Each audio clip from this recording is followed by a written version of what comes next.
Influencing popular culture, politics, and everything in between.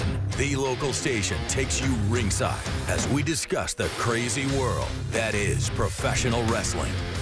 This is Going Ringside with The Local Station. Hello there and welcome to Going Ringside. I'm Scott Johnson. So glad you could be with us and excited about the show. It is a fun one. It is two guys sitting down with us who are friends of the show. We're talking about Holla, Holla, Holla. Teddy Long is back. And maybe the greatest referee to ever live, Mike Chioda, the guy who has been there for the biggest matches of all time, from Hogan versus Rock to Brock Lesnar versus Kurt Angle, and so many more for decades. I sat down with them on a panel discussion where we answered questions at River City Wrestling Con and down in St. Johns County. I'm Scott Johnson with Matt Davis and the two important men in the middle. Yeah, we've got WWE Hall of Famer Teddy Long, and of course What? Teddy Long, who's that? I have never met him. Holla, holla, holla, player. Okay. It's already started. He looks like Teddy Long. He does look like Teddy Long. It's a twin, right down there. Okay. And of course, Mike Chioda from WWE referee. You two guys, by the way, I just realized you both have been referees. Did you ever go to Teddy for any kind of advice? Oh, yeah, he was before me. When I was coming up, I was green. Well, you were both about the same time you started, weren't you? Not about the same time, but I was green, but he was in the business a lot longer than me, so. Okay, I mean, he was managing and doing all this stuff. I was doing ring crew, so. Okay. Yeah, I remember going back. Why does one move to elsewhere and you stick with the reffing? I mean, Teddy, was there a difference why you decided I didn't want to ref anymore? Well, that wasn't my call. I was refereeing, and they had a meeting, and I remember Sergeant Slaughter and Earl Hebner telling me this. They had a meeting, and in the meeting, they were looking for a manager. And Earl Hebner, Sergeant Slaughter, brought my name up to Vince for his managing guy because I'd managed Ron and Butch in WCW. So that's how that happened. After Vince found out that, then they gave me a call, and then to come back to work. And when I went back to WWE, then I went back as a referee. That's how I got the referee job. And you reffed forever. Right, for a long time. Biggest matches of all time you ever were the third man in, so to speak. Just some of the big matches.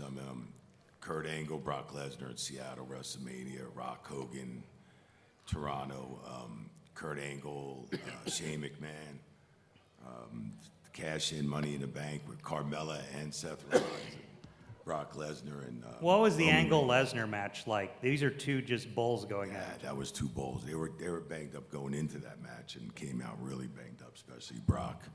And Kurt was banged up already, so yeah. Did Brock do the shooting star press on that one? I'm trying to remember. Yeah, he did. He just barely made it, man. Just barely made it. If he wasn't such a strong guy, I think it could have been worse. But he fought through that, I'll tell you that. Finished it up.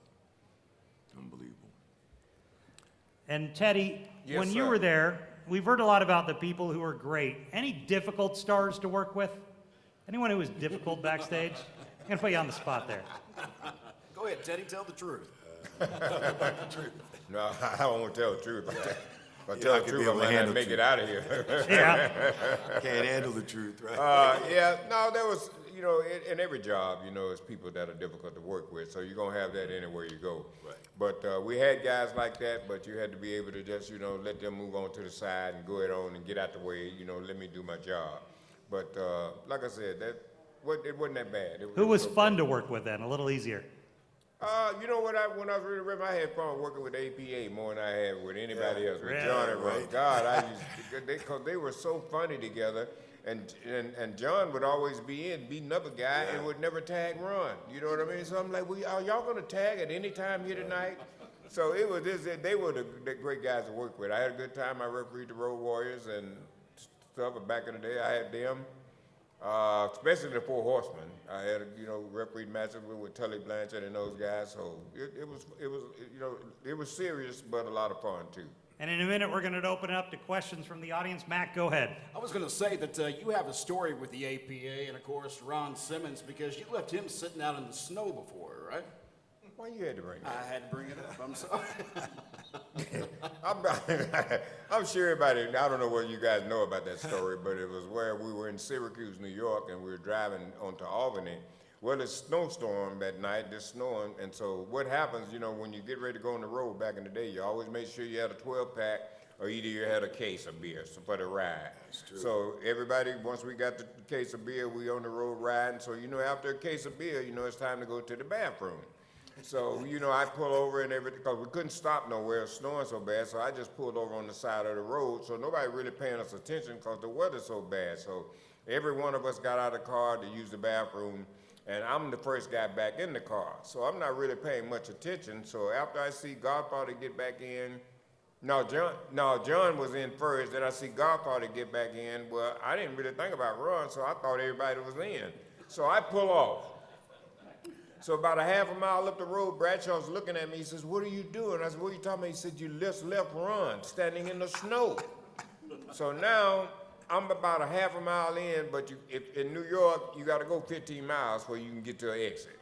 So I don't want to go 15 miles and try to come all the way back. So I just got on the side median and I bagged all the way down the median, almost a mile to get Ron. And when I get back there, this is the first time he said this word before he ever said it on TV. We open the back door, he's covered in snow, and he looks right at me and he says, "Damn, Long." That was the first time he ever said damn. That was before it was even on TV. So, boy, did I get a chewing out then. Ron and John, that's all night long I had them. They was on me, so that's a true story. Were you nervous when you realized you had just left Ron Simmons, of all people? Nervous? I was scared to death. And what's worse is that John, when he got in the car, didn't tell Teddy that he left Ron until he got a little further down the road. He waited for a little bit just to make it worse. So when he went back and got Ron looked like Frosty the Snowman. And that's what John would do. He would make things worse than what they are. He was good at that. Totally. He put that coal on the fire, brother, believe me. Yeah. APA was the best inside the ring and outside the ring, man. What do you mean inside the ring? Well, inside working with them, oh my God, you ever see him give somebody that clothesline and that? Oh, and Easter. They put a lot of people through a rough learning of wrestling. It was kind of like the old school way. Ron And told they me a made- lot of they- guys didn't and want they to take took a spine buster. Well, the thing was they wanted to make everything look good back then, which a lot of the boys did. A lot of wrestlers did, and protect the business. Well, that's what Vince And that's wanted. He that's didn't what play Vince about wanted that. too, right? So they were, and I mean, you ever the fun you can have with them at a hotel bar back in the day? I'm sure. And we want to open it up to Well, questions. before we open up the questions, I want to say one thing. Ladies and gentlemen, a lot of people, you just see the TV side. You never know the other side. So I wanted to say something about Mike Chioda. I had the chance, me and him rode together for, 3 or 4 years. Yes. And one of the greatest guys in the world to ride with, back in the day, because we drove 200-300 miles every night. Yeah, 4 and 5 in the morning. with Yeah, birds 4 or chirping. 5 o'clock in the morning, you pull up in a hotel trying to go to bed. So you go to bed at 5 o'clock in the morning, then the next thing you know, you're up at 10 now trying to get to TV, so you got to concentrate all day at TV. So to be able to ride with somebody that you can get along with in the car, not argue and fussing and fighting, and guys have done that. They don't get along. So, but me and Chioda got along, and the only time me and Chioda fell out is we was in Maryland. I never will forget this. So Chioda, I'd let him drive because I was tired. I just couldn't take it no more. So the next thing I do, I wake up, and when I wake up, we're going into a tailspin like this. So I'm like, "What are you doing?" And so I don't know what happened, but as soon as we go to get off at this exit, the next side, Chioda, I got it. Get out, get out, get out. I was just thinking about things, But I just want you to know the Thinking other about side sleep. of it, to have a friend in the wrestling business, and Chioda was always a true friend. So thank you very much, man. I love you for all the years. Love you too, dude. Thank you, man. Thank you for that. And when you ask your questions, make sure you speak up. We've had trouble hearing people today. You don't be telling these people what to do. I know. I'm sorry.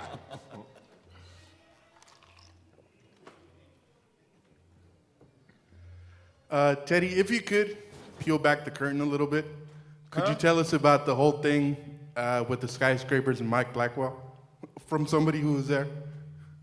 What about the skyscrapers? What? And Mike Blackwell, Was that the infamous enhancement shoot. talent? Talking about the guy they beat up? If you could Oh, peel that back was the in, curtain a down little in bit. Fort Worth. Yeah, at the old, some kind of a barn or something. I remember what it was. Yeah, they really beat this guy up. He just came in with a bad attitude, running that mouth. So they let him know exactly, what time it was. I've always heard that Dan Spivey was not someone to mess with. No. No. I had a chance to see him too in Vegas at WrestleMania, so he still looks good, and like I said, he's still tough. Who's next? Anyone? There we go. Hey, I know this is a little generic, but what made you guys get into refereeing? Who's that? Who you asking that question to? Both of you guys, sorry. Both of you, if you could. Well, the way I got into it, I'll just be real quick, and when Mike can explain his, the way I got into it, the first job I was doing was putting up the ring, taking the ring down. That's the job I had, and the way I got into being a referee is one night in Marietta, Georgia, we set up the ring, and the referee didn't show up. He didn't make it, so they had nobody to referee, so that night they told me I had to referee. So the first match I had was Ron Bass and Black Bart in a Texas death match, so you know how bad that was, me being the first time in the ring with them guys. But that's how I started refereeing. Yeah, You didn't tell the whole story, Teddy, because actually there's a lot Oh, of... I like where this is going. And there was something, you got in trouble during that match because didn't McGowan save you from the end of that match? Yeah. Wasn't really, well, here's what I did. Got to get the whole story in, Teddy. This is the first time I've ever refereed in my entire life. So these guys get in the ring, they're bleeding all over the place, okay? Now I'm scared to death. So the next thing I know, I see Ron Bass, he's got this gimmick or something in his hand, and that's what he keep hitting Black Bart with and making him bleed. So my mind tells me, I got to get that away from him, okay? So he lays that gimmick down, and I see it, and I run over and grab it, and I threw it out of the ring. Now they're looking at me, they're cussing, I could hear that. And Charlie, no, I heard Black Bart tell Ron Bass, did you just see what the referee did? I threw that gimmick out to the people. But there was a guy on the outside, Donnie Payne. He used to walk and stay around the ring. He happened to pick it up before the people grabbed it. Charlie McGowan, the way he saved me is that at the end of the match, he rang the bell too quick. So he screwed the finish up. So they got so mad at him till they forgot about me. Mike, I've wondered, reffing matches in the late 80s versus, let's say, somewhere in the 2000s, was there a difference? I mean, back then you're having King Kong Bundy to Kurt Angle. Yeah, I mean, Big John Studd, King Kong Bundy, had the guys, so many big guys back in the day. Yeah, the style was different because more of it was like Gorilla Monsoon, old school style. Back before him, Bruno Sammartino was more ground, like Snook even. Like Snook was the only one to really come off that top rope for you know, back in the day, and perfected as well. But yeah, I mean, wrestling is definitely much more fast paced. I think it should slow down sometimes. Not so much over the top rope, over the top rope, over the top rope, through the middle. Was it harder for you to keep track of spots and stuff? Nah, I mean, not really. It was just hard. I think it's harder on the boys jumping. Yeah. You know, I mean, their lifespan in wrestling got to be like shortened at least by 5 or 10 years, with knees and stuff like that, and the injuries and stuff, jumping over the top rope all the time, the dives. So yeah, I mean, it's definitely much different. You'll find a few guys old school way, you know, certain wrestlers in the industry still wrestle ground attack, Randy Orton's and stuff like that, Daniel Bryan's and so on, you know. Mike, out of curiosity, did you have an earpiece when you worked? Not when we started. So when we started, we always looked at the timekeeper, and that was Mark Gayton was like a 30-year timekeeper for WWE. So to clarify, you mean time, so you're gonna have to go to commercial? So yeah, go Something to like commercial. Whether we didn't do too many commercials, we did breaks and stuff and pauses, but that was like on NBC Saturday Night Main Event where they controlled the commercial stuff. Okay. So, but our stuff was, you know, a lot of it was taped, and when we went live, we didn't go back in and out of commercial like they do now and over the years. So I mean, I got my cues from a timekeeper. So when I used to run around the ring, you had to keep your eyes every other second on that timekeeper because he'd be like, he'd give you this, that's 10 minutes, then that, you know, this, and so many minutes, and he'd count you down. Then the pencil in the mouth, remember that, Teddy? Yeah. Pencil in the mouth was mean, go to hell home. You got Well, 2 I'm minutes. sorry. What do you mean by that? Pencil We in would the put mouth. the pencil in the mouth to go home, and that's how we got our cues in. Like a baseball cue, you know? Got it. And someone at ringside would do that for you? Ringside, the timekeeper, yeah. Okay. It was Mark Eaton. He's the one who used to throw all the beers up to Stone Cold, too. Steve had great hands. He almost never missed. Oh, right. They were perfect throws from the timekeeper, and perfect cues. Sometimes he'd fall asleep. You remember that, Teddy? Mark Eaton. Yeah, Mark Gayton. Because he'd be out there for so long, like these long pay-per-views, and and work all day, and then go into the pay-per-view just sitting at that belt, and couldn't move. I've always wondered, the only time I ever see refs show how legit tough they are is when fans would get in the ring. Yep. And I would see refs just go to town on them more than the wrestlers. Right. Yeah, because they jumped in the ring and they're gonna go to town on us. Yeah, we Yeah. don't know what they're gonna do. You don't So know what. That's when you flip the script. Then. Yeah. No, this ain't what you think it is. This is real. Yeah, you got to see. Sometimes you judge. I've had it where it's a couple fans that are really young, and you can tell that young face, like 13, 14. It's just you just hold them down. But if sometimes you got to look at some guys. Like there was one guy in Germany where I had to help Hunter. So it was. I'm sorry, you had to help Hunter? Yeah, well, Hunter was like, I didn't really have to help, but we were just on this guy because it was Stone Cold selling. Hunter was selling. This guy was a big German guy, man. He was a big, thick guy, man, like a rugby guy. He jumped in the ring, and then I was selling because I took a bump, and the next thing you know, I'm thinking, why am I here in the ring bounce? Why is this going on? I'm like, what the hell? So I look under my arm, and it's this guy kicking, pounding Steve Austin, and then Hunter jumps on him. I jump on him. Austin's still selling, trying to keep composure of the match, but then it was like chaos. But they took the guy back, and then they have him like all in his arms, right? They're dragging him back, and he's kind of all bloody and stuff. And then China's standing there, and they walk him up to China, and he's like, China, I just tried to protect you. And she was He thought he was protecting China? and then China kicks him square in the nuts. Then I felt bad for the guy. It was like, I wasn't feeling bad for him. And then they're holding him like this. They got him. He's all beat up. And he says, I just tried to protect you. In some broken English. And he just right in the nuts. And I was like, oh my God, China, why did you do that? Wow, that was the payoff was the end of that story right Yeah, there. that was it. Anyone else got questions out there? We go right front row. This question is for Theodore Long. As a referee, what is your favorite match to referee? And worst match to referee? I don't know, man. I had a lot of them. I didn't never really have any bad matches that I refereed. I just enjoyed, going to work. So to work with, back in the day, working with the Four Horsemen, those guys back in the day, that was a good challenge because you learned something. It wasn't just all about refereeing. You got in there not only to referee, but you got in there to learn. Because back in the day, it was on-the-job training. Wasn't nobody telling you nothing. Well, they wasn't telling me nothing. Okay, so I had to learn it on my own. So I never had any bad matches. Some guys that wouldn't listen to you, do their own thing, and when you're telling them, but I know, ain't nothing I can do but tell you. Would you say the worst experience as a referee for you was when Draws got injured? Oh yeah. I was refereeing that match, and Coming down. I remember D'Lo Brown picked Draws up to give him a power slam or something, but I don't know what it was. It looked like a tombstone. Yeah. But anyway, D'Lo dropped him. I think it was because Draws had a lot of oil on him, put on baby oil or something. But D'Lo, anyway, he dropped him. And I never forget, I went over to Draws, and he's looking up at me, and he's saying to me, I'm going to die. I'm going to die. I'm dying. I'm dying. Now, this is the first time I've been with a real serious injury. So I'm scared. I don't know what to do. So I get a signal, to let everybody know that this guy's hurt. But that was really scary. I remember that night. I remember he said he couldn't feel anything. No, he just kept looking at me. He said, I'm dying. And is that how that worked in the ring? If someone was injured, they would tell you? Well, you had the signal. Signal back then, we had a signal, but nowadays you have communication back and forth. Yeah. So you have an earpiece plus the communication where a microphone and stuff, so you can communicate back to Gorilla. So before it was just you can hear them from Gorilla, but you couldn't communicate but signals. If this was for a serious injury. Did you have serious ones? Oh yeah. Between seeing that and Owen. Were you there for Owen? I can't remember. I seen that I was too. there.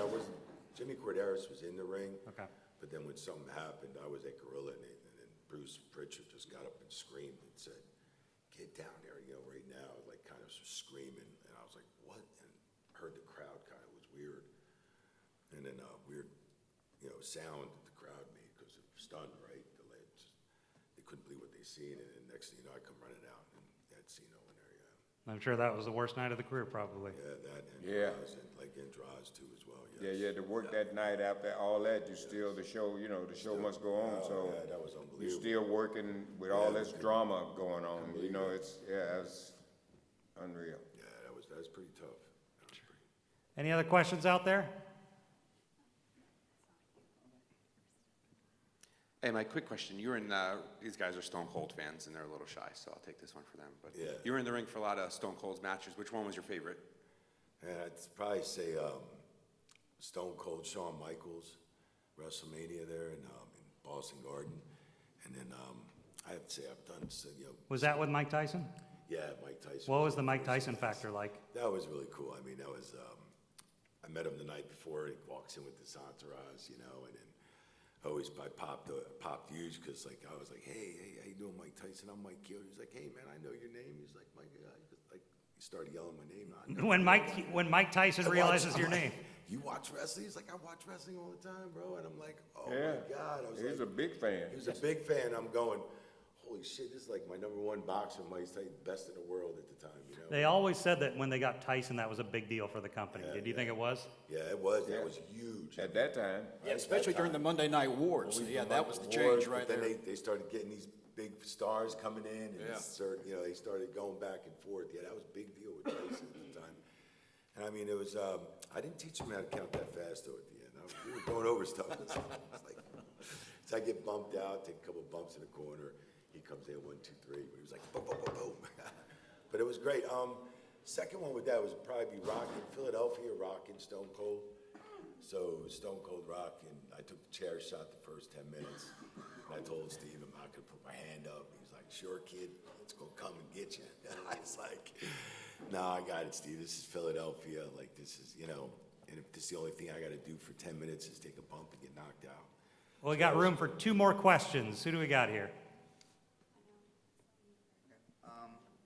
I would like to know how do y'all feel about Owen Hart passing, and any funny stories What was the last one? about Owen Hart passing? Like how do y'all feel about him passing? About the situation that happened to Owen Hart, Owen Hart's passing. Oh, yeah. and any funny stories? what was the last? I think it was just Owen Hart's passing. It was obviously just. Yeah, I can speak on that, and so I'll pass it on to Mike. Yeah, I was there in Kansas City when that did happen. You know, and that whole day, me, Owen, and Godfather were just messing around, playing, having a good time all day that day. So to be with a guy all day that's laughing and joking, and y'all just having a good time, and the next thing you know, somebody tell you the guy's dead. Well, I thank you, and I'm sorry we have to end on a somber note. I'm told they gotta move things along, but I appreciate it. Teddy Long, Mike Chioda, can we get a hand for them? Thank you for coming out. So appreciate Teddy, who we've had on several times, and of course Mike, we've had on before. Mike's a great referee, did so much. They had some great fun stuff. Thanks to Simon Says and our friends at River City Wrestling Con for making that happen. Of course, Farrah and Farrah for sponsoring it. So thank you for joining us on this episode of Going Ringside. I am Scott Johnson. We'll definitely see you back here next time. This has been Going Ringside with The Local Station, brought to you every Wednesday on your favorite podcast player, on News 4 Jax Plus, as well as the News 4 Jax YouTube channel.